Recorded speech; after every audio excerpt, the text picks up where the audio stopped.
Coming up on this edition of Neighborhood Journal. A 5-year-old martial arts master stuns his peers. Volunteers find ways to preserve New Jersey's railroad history. And we see how one man creates reusable energy. It's all of these stories plus much more coming up next.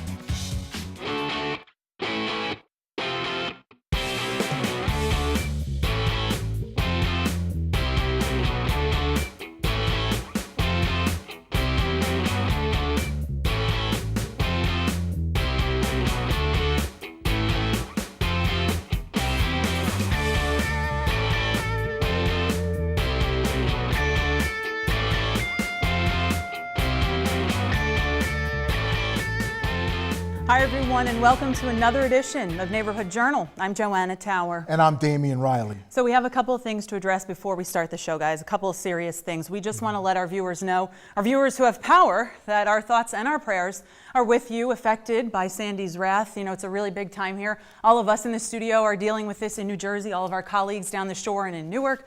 We're having a little bit of a hard time, but we're going to get through it. Right, so many affected, especially you, our New Jersey viewers, and we know these are trying times, and we just want everyone to just stay safe and strong while our Garden State is being restored. Yes, that's true. And you know, Damian, we're here and the show must go on, and we all want to put smiles on each other's faces. So you know what? Let's kick it off this way. Right. I know one of the strongest kids that you will ever meet. That is right. He is a 5-year-old jiu-jitsu kid that you don't want to mess with.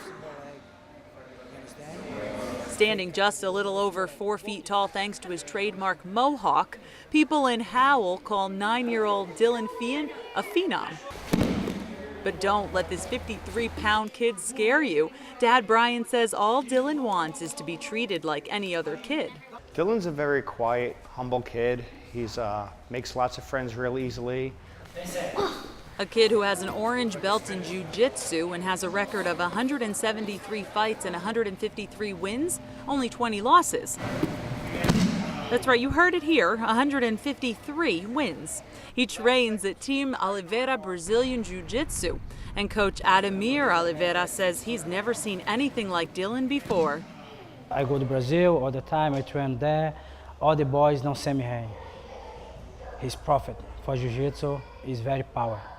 Ever since he started doing, I guess like 2 years into it, I started to go to practice because I felt I need to defend myself against him. According to Brian, Dylan, believe it or not, was a shy kid at first. It really has boosted his confidence in himself.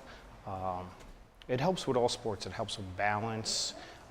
He has a great sense of well-being right now. He knows he's strong in different aspects. You know, he knows he can protect himself. I think you get the idea. Dylan got his start in martial arts at age 3 after finding out that soccer wasn't quite his thing. He currently holds a personal record for the quickest submission in 5 seconds. I never thought that I'd win so much stuff, like how I won. And how did that make you feel to win?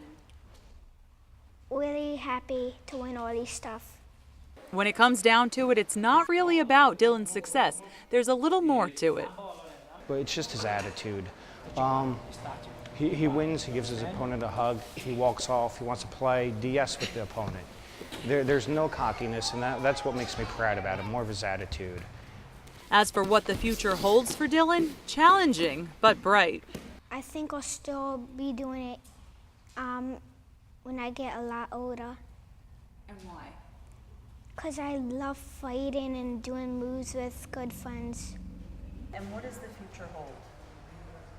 I guess it holds whatever he wants. You know, if he wants to continue this, I'll keep bringing him every day because he wants to train every day. He wants to fight in the UFC. He wants to open a jiu-jitsu school when he's older.